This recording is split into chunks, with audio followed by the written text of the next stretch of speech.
right. Good afternoon, everyone. And welcome back to the Knit State of Mind podcast. Here we are. There's something obviously different going on today. Together again. Yes. So we are recording outside from Oakland, California. It's a beautiful sunny day. I think it's 80-something degrees outside. So welcome back. We're so happy to be recording in person together again. Both of us have been fully vaccinated for a little while now, so we figured this was pretty safe to do.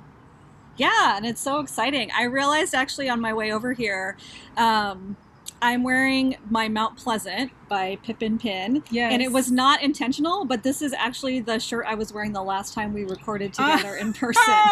Because I was trying to think as I was driving over here, like, what was I wearing on what was the last episode that we did together? And I realized it was after Stitches 2020. Okay. And this was what I had finished to wear That's to so Stitches. funny. Yeah, so that was not intentional, but if anyone out. noticed, that is the case. Yeah. Mount Pleasant is making another appearance. I'll have to go back. I wonder what episode we were on, and now I'm like, what was I wearing in that episode too?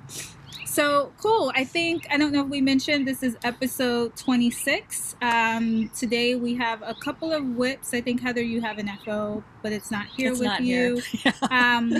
Will likely be a pretty short episode, but we wanted to come and share some updates for what we've been working on. So let's do it. Yay! So yeah, I did have an FO. I finished the Felici socks that I had been knitting. I think I showed them partly finished on our last episode. They're like a lavender and gray color. Or maybe those were already finished and I finished a different pair. I don't know. But I finished a pair of Felici socks sometime in the last month since we podcasted. And I just forgot to bring them. They're sitting on the counter at home. But anyway, they're done. I'll have those posted up on Ravelry at some point if anyone's interested in looking at them. Yeah. And maybe you'll bring them up next episode. You've been on a roll with the Felici socks. Cool. So I have... since we're talking about socks, I'll share a pair of socks that I've been working on. I just have to name the fact that this is a little weird because we've been recording separately for so long, and it's like, now I'm like, I want to look at you, but and I'm remembering you have to look at the camera and all of that. So, and I, not super prepared today, but these are the kitty socks. Oh, I love those. And we will have all of the information below because I'm not remembering who made these. But if you all remember a few episodes ago, it may have been last episode, I spoke about wanting to make some shorties. So I went looking for some shorties. I have a bunch saved in my favorites. And then I stumbled upon the kitty ones, and I'm a cat owner and a cat lover, and so I said I had to make these. So I have one pair done. I have not casted on the second pair yet, but these were interesting. So we have the unique make-along going, and actually these were unique for me. Heather, have you made these? I have not made those. I've made a different pair of cat socks where the cat ears are the cuff. Oh. But I have had those in my queue at one point or another for a long time. I've never made them. So let's talk about these for a moment. Trying to because I had to take notes during these to make the second one, to remind myself for how to make the second one. So first of all, I knit this with the Cloudborn. Remember, I bought a bunch of. We both bought a bunch of Cloudborn. So this is Cloudborn, the Highland sock, though. So it's like 75 or 80% Highland wool, and it has some nylon. So I don't know how it's going to block out. It's the yellow feels rougher than the brown, which is so interesting to me. So anyway, I used the US 1 needle, and at first, I can't remember if it was 56 or I knit up to 56 or 60. Let me step back. It's toe up, right? It's toe up. Yeah, that's part of why I haven't ever made it, because I don't love toe up. So I realized I can rock with toe up. It's okay. So it's toe up, and you start with 24 stitches total, 12 on each side. And then you do these increases, and you're supposed to increase, I'm pretty sure, to 64 stitches, maybe 56. And the toe was extremely wide. And so I was like, this doesn't make any sense. I tried it on. It was ridiculously big. So I went back and looked at the comments, and a lot of people said they did fewer decreases. So I ripped out. And so this is actually 48 stitches total. And it fits you? And it fits me perfectly. Anything bigger seemed really too big. So then what happened, though, is I had to adjust the chart for the cat. And I, you know, I'm not redoing it. I could have, what I'm realizing I could have done was increased later on to maybe 56. So I could make the ears a bit wider and actually get the point at the top. And I can't go into details, but I thought when I recalculated it, I did it in a way that would work and make sense. It still looks completely fine, but you live and you learn. And so a couple of new things with this. The toe up. And then what I also did, she gives you 2 ways to basically put on the nose and the eyes. For just a few stitches, there's all of this trouble. So you can either double stitch it or Intarsia. I did Intarsia in the round. Ooh. So I think, what's her name? Suzanne? There's a woman, she has a lot of tutorials. Suzanne something. Summers? Okay. Her name is Suzanne. I watched her video for In the Round. It's okay. I'm going to do the other one the same way, but I'm curious about double stitching and how that might look. My concern is In the Round, and I'm not an expert at this.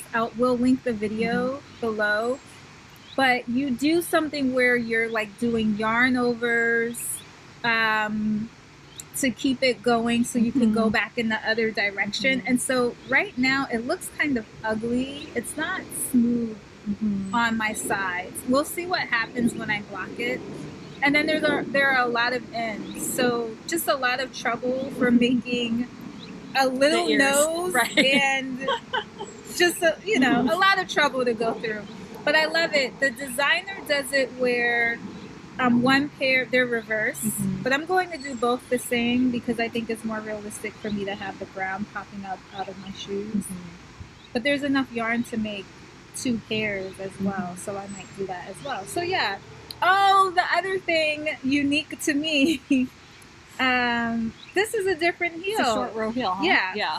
And I surprisingly like it, and I like the fit. Oh, good. I know you and a lot of people prefer the heel flap and gusset, but it's a snug fit on me, and it's pretty comfortable and super easy compared to a heel flap and gusset. So we'll see if that shows up in my rotation.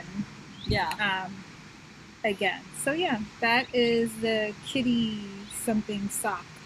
Nice. I think it looks great. Oh, and the heel flap, it just depends on your foot, right? Like what fits you better. It kind of looks like Pusheen to me. Yeah. Is Pusheen a cat? That sounds familiar. Do you know what I'm talking about? He's like a little anime or something guy. I'm trying to visualize it. Let us know. Oh, and I kept the yarn from the Heirloom. So there's a little mohair on the little nose. So that's that. Nice. My little shorty kitty sock. Nice. I'm so glad you're knitting those because I have had those in my queue forever and never made them. I might have actually taken them out of my queue finally because I got up almost to 1,000 things in my queue. And your queue is ridiculous. I wish I had cast it on the second pair right away, but yeah, I'll do it. So I have some socks also. I've been actually working on these for a while and I haven't ever showed them, but these are the Fragment Socks by Helen Stewart, and I finished the first one, I don't know when, a while ago. So it's got this little like traveling cable here, and then it is a heel flap and gusset. I mean, of course you can always change the heel, but that's in the pattern. So these are knit out of a new yarn I had never tried before. It's a Regia Merino yak. So it's wool, nylon, or polyamide yak. And it's a little thicker, I think, than Yeah. so these they feel a little big, even though they're like 64 stitches like I often knit. So I don't know. We'll see after I wash them and stuff. But what size needle did you use? I used a 1 because the yarn was like a little bit not as fine. So that could be it too if I would have knit them on a 0. But I think it would be too tight if I knit them on a 0. Yeah, a 1 seems right. Yeah. Yeah. So yeah, the pattern is really nice. It's nice how the ribbing flows into the cable pattern. I don't know if you can see that. Yeah. So yeah, I really like it. And then I like those a lot. Started the second one. Oh, good job. So yeah, it's always fun to try a new yarn. I think we'll see after I wash it, and maybe I have one more ball of this, and I might maybe knit it on fewer stitches, like 56 or something. But these will be nice and cozy, and of course I love the color. Yeah, I was just going to say that color is really beautiful. Yeah. The other ball I have is more of like a cream color, so I got the 2 because I thought then the leftovers could go together. Yes. To make something. Actually, it would make a nice kitty sock. It would. Yeah. Yeah. That sounds like a wonderful color combination. Yeah. So, yeah. So anyway, I'm just picking away at those. I actually don't have any Felici socks going right now. Yeah. Hey, can't be Felici all the time. No. So those socks remind me of, I still want to make a friend of mine we were talking about. She hinted a while ago about wanting socks. And so I still want to surprise her with a pair of socks. And I was looking at, and I wanted it to be a story around it. She's Black woman. I consider her to be a friend and mentor, and we've really connected over a lot of things. And so I was thinking about the story behind the socks as well. And so I was looking at the intersection socks they're in the 52 Weeks of Socks book by Lina, but they're by Marceline from Hey Brownberry. And she talks about the meaning around intersections. And that friend of mine and I, we've done work and research and writing around intersectionality. So that's perfect. And so then I was also thinking about where I want to get the yarn from too, and just kind of share that story with her. So that comes to mind, and those socks, just the remind me of those socks too. It's interesting that you said that because I was actually just looking. I was wearing my Pebbles and Pathway socks the other day, which are also by Mars of Hey Brownberry, and I was thinking I need to make another pair of these because I love those socks. I wear them all the time. I remember those. I think we have a photo of you with those and me and something else that's it doesn't have the cable, but it's kind of similar. Yeah, those are beautiful. But I'll have to look at the intersection socks. I can't picture them. Check those out. I guess maybe at the end we could pull them up. Yeah. So, assuming we're rotating here. Yeah. I have one more whip, and it's an update on my... So, okay, this thing has so many ends. I actually should have sorted this out. So this is my Leiden tee. It's by Natalie Sells. You can kind of see that, right? Yeah, so this was from an issue of Pom Pom as well. One of their summer issues. 1 or 2 years ago? A couple years ago, yeah. It's been on my radar to make for a while.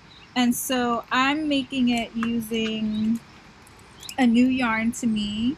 And this is also for the unique make-along. But this is the Fibre Co. That's not going to show up. Yeah. Luma. Which is, it's lovely. It's organic cotton, linen, merino, wool, and silk. And I'm pretty sure it's a DK. No. Yeah, it looks kind of DK sport. I'm pretty sure it's DK. Yeah.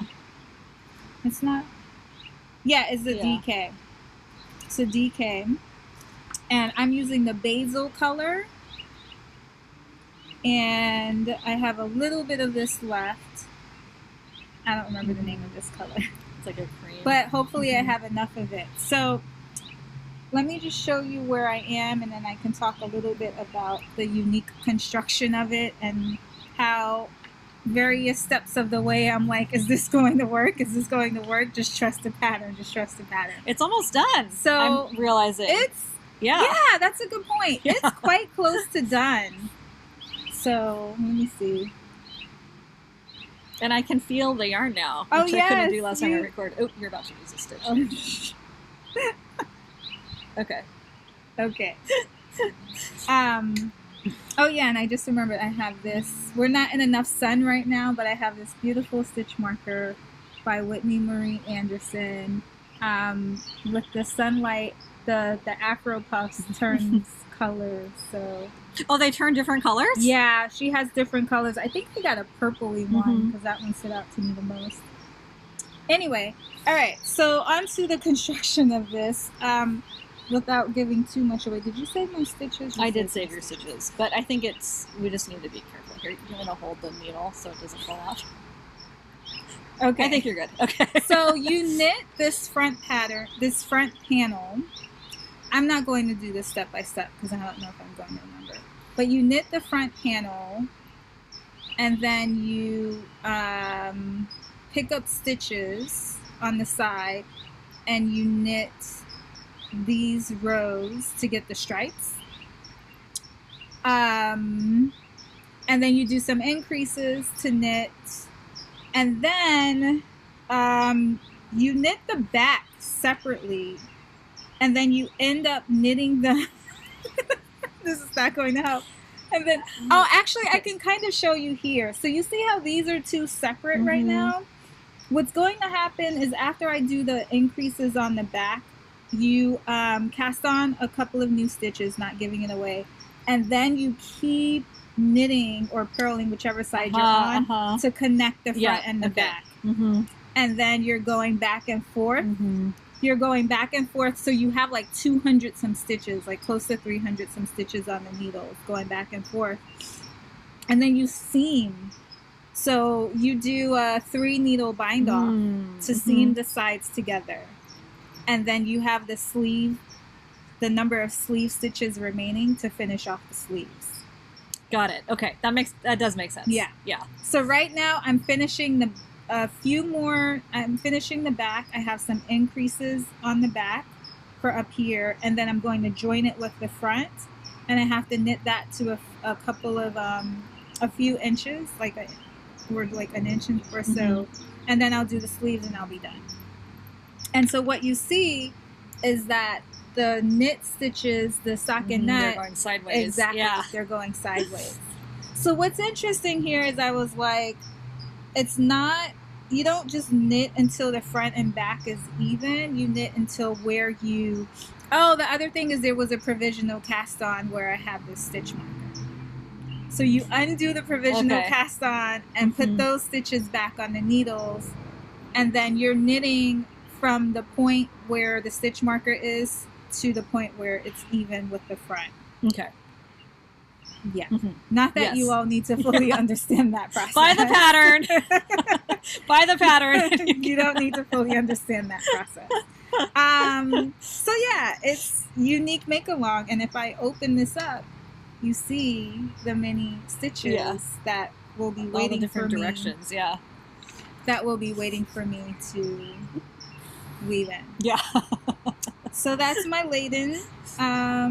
It's been a joy.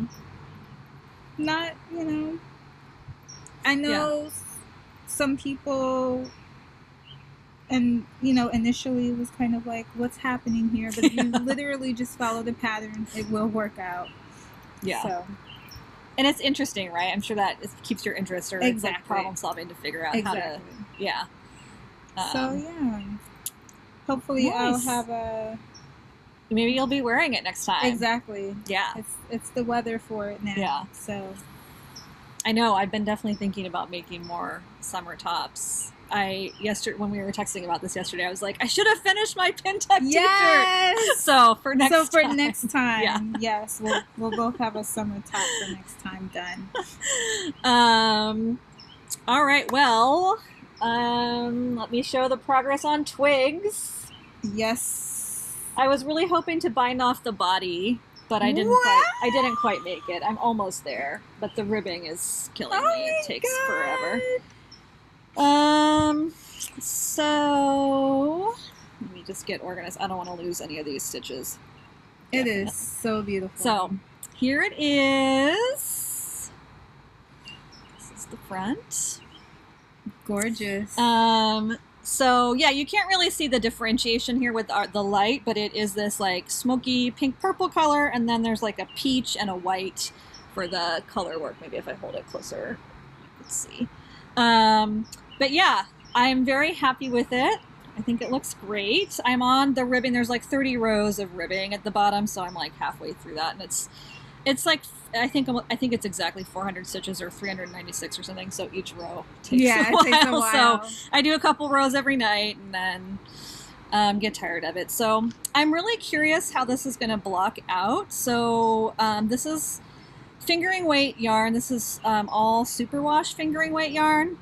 And the other one I made was, it was Jameson's and Smith, I think. It was Shetland, so it was much thicker. So the sweater is bigger than this is going to be, which I knew already. And I wanted this one to be smaller. Yeah. But it also, because it's not superwash, when it didn't really change size and shape when I blocked it. So this is definitely going to grow when I block it. But it's also knit at quite a tight gauge because these are zeros. Oh, that's right. Yeah. I missed it. And so I'm curious, it's going to grow a little bit, but maybe not as much as fingering weight stuff sometimes grows when you block it superwash. Yeah. So, I mean, I think it's going to fit. It's definitely going to fit regardless, but I'm just curious how it's going to fit. Yeah, how closely fit or oversized it's going to be. I wonder if you'll have that done by next episode, too. I mean, there's all of these color work charts from here down are also on the sleeves, so maybe not. Yeah. It just depends on how much time I'm curious too, but again, it's good to see that in person as well. I could really get a sense of the purple pinkish. Yeah, I think it's a great color. Yeah, I think it's a good color too. I also have a lot of ends. There's definitely points where and this is by a pattern by Junko Okamoto. It's the twigs. Did I say that? People know. Well, we've spoken about it before too. But I do have a lot of ends. There's a lot of times where she tells you to carry the contrasting color when you're like switching between the two contrasting colors. But I just found that the tension got funky on that join, so I did cut it and restart every time. Oh wow! So it did give me a few more ends, but and with this, the purple. Because it was hand dyed, I did alternate skeins every now and then. So like when I got close to the end of the first skein, which was somewhere in here, I started alternating it with the second skein on these plain rows. And then I knit with that skein, and then I started alternating again on some, just so it wouldn't be, I mean, it was pretty similar, but you never know with the hand dyed. And it's wise for something that involved. So yeah. And I don't think you can really tell that it's 3 different skeins of the hand dyed. To me, it looks pretty even throughout. So it looks so good. So yeah, I'm pleased with it. It's just like it takes forever. Be. It takes forever. That's the thing. But I mean, you started that 2 episodes ago? Yeah, I just feel like you're really it's really coming along. Yeah. So, whereas that's a year-long project for me. Yeah. Have you started yours yet? No. Wanda, when are you just going to dive in? I haven't. But, every time I see one, I'm like, I want it. I don't understand why I haven't gotten to the point of wanting it enough to cast it on. Yeah. Well, you got to, work your way up to it. Yeah. Yeah. But, I mean, the collar is just some ribbing. I could do some ribbing. I could get some ribbing going. It's some ribbing and then some plain short rows. Before you get into color work. Yeah. Yeah. And I use the tubular cast on from this pattern. I use anytime I do a tubular cast on.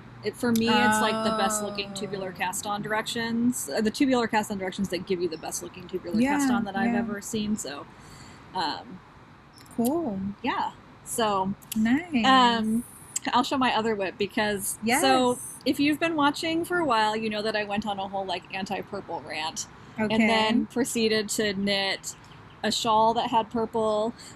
This which is kind of purple. Yep, you sure did. And now I have now started knitting a cardigan. That's so pretty. That's basically the same color. That is so pretty. Which is like this pinky purple color that I'm apparently... You're going through a season. You're going through a purple season. Now obsessed with. I love it. So this is... The yarn is Knit Picks. What's it called? they don't have it anymore, unfortunately, because I which is a bummer because I really like it. But it's the Upcycle Reserve. I think you got a sweater quantity of this blue, too. Yeah. It was on like deep sale on Knit Picks, but it's a recycled wool yarn, or upcycled, or I don't know. It's like made from leftovers, basically. Yeah. And that's partly why I think it's so heathery, but it's just such a pretty color. That is a gorgeous color. Yeah.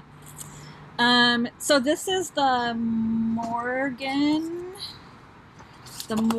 sweater by Katrin Schneider. So it's going to be this big, like, brie. It's actually Fisherman's Rib. Nice. But that's more or less brioche. And cardigan. it has pockets? Yeah, it has pockets. Oh, nice. Yeah. So I have done so far, I'm trying to find my stitch marker. This is the front. So I just split for the sleeves earlier this week. So I've done the yoke and the raglan increases. It's pretty straightforward construction. It's just raglan increases, and then you knit straight for a few inches, and then it's a little bit A-line. So there's going to be a few more increases. And something I really like about the pattern is that there's short rows to make the back longer than the front. Oh, yeah. Because I have another, like, you know, sort of big cushy cardigan like this that I wear all the time, and over time it has stretched out so that the fronts, like, fall way longer than the back. Yeah. So I like that this pattern has that worked out, I guess. Yeah. So yeah, I did several gauge swatches for this because it is the Fisherman's Rib and that it stretches so much. So let's see if I can show it without losing stitches. So it's, you know, once it's blocked, it's going to be much, much, much wider. Got it. So I did several swatches to get the right gauge, and I'm just trying to trust. And I'm going for the length measurements. It says knit 5 inches or whatever, and I'm going by the gauge. So instead of like knitting and measuring, I'm like, I know I'm getting 36 rows for 4 inches. For 4 inches. So then that's, what is that, 9 stitches an inch? So I need to knit 45 rows to get 5 it. inches. So I'm doing that so that it will hopefully not be too long or too wide or whatever. So yeah, I'm excited. Yeah. About this. It's cute. It's a good color. Mm-hmm. Well, let's officially welcome purple to the family. I mean, it's the smokiness, I think, that I like. I realize what I don't like is like a flatter purple. Yeah. And this is like a more heathered purple. And yeah.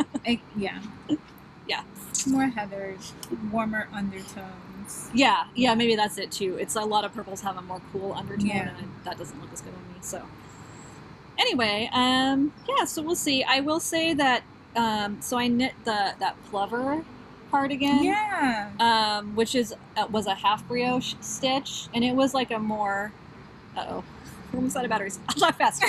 It was like a more it was a brioche where you do the yarn over. Right? Knit one yarn over, slip one yarn over. And this is Fisherman's Rib where you knit into the row below. But it's basically the same effect. Yeah. And I find Fisherman's Rib much more slow going because you have to like find the right place to stick your needle into the stitch below every time. So if I were to knit this again, I would actually just knit it as brioche because you would get the same look and the same gauge. Yep. And I think it would be... You would prefer brioche? Right. I don't know that it would actually be faster, but I think it would be less... I just feel like every stitch... I mean, I guess on the good side, it's like I have to be thoughtful and mindful about it while I go. We have different types of knits and different... Just plugging knit state of mind. State of mind. So, cool. So... I know we have to wrap up soon, but when I visited my mom, because I often take knitting with me and sit with her and chat, and so I'm always like conscientious of the fact that I'm working on something and nothing has been given to her yet. So I said, Mom, I'm planning something for you, and I went out and asked her if she would prefer a cardigan or shawl, and we went back and forth, and she landed on a shawl. So I'm going to stick with the initial plan for the same yarn that Heather and I both have. And I'm likely still going to do the campfire cozy, but it's one of the ladies from Espace Truco. So, yeah. Do we want to see if we can talk about plans really quickly? Let's see. I mean, if we cut off unintentionally, bye everyone. Thanks for watching. Like and subscribe. Thank you. We'll see. So I'll just talk about one quick plan. So there is that campfire cozy, and then I was looking at the pictures for the new pom-pom, and this pattern caught my eye. We'll put details below because I don't remember who it's by, and sometimes I wonder when I see a pattern, is it just the color that's drawing my attention, or is it the pattern, or both? So in any regard, the color's not showing up well. It's not showing up well at all. Is that in the issue that already came out, or no, one that's it's in about to the come out? summer issue that's about to come out. I love that. And the theme is birds. And I'll tell you all, the name of this pattern is Lodestar. So it's a beautiful mustard yellow color. And I wish I could tell you who the designer was. But yeah, you take it away. We'll put information. First of all, this is Pusheen. Oh yes, I know exactly. Yeah. So I guess he's not anime. He's like a cartoon character.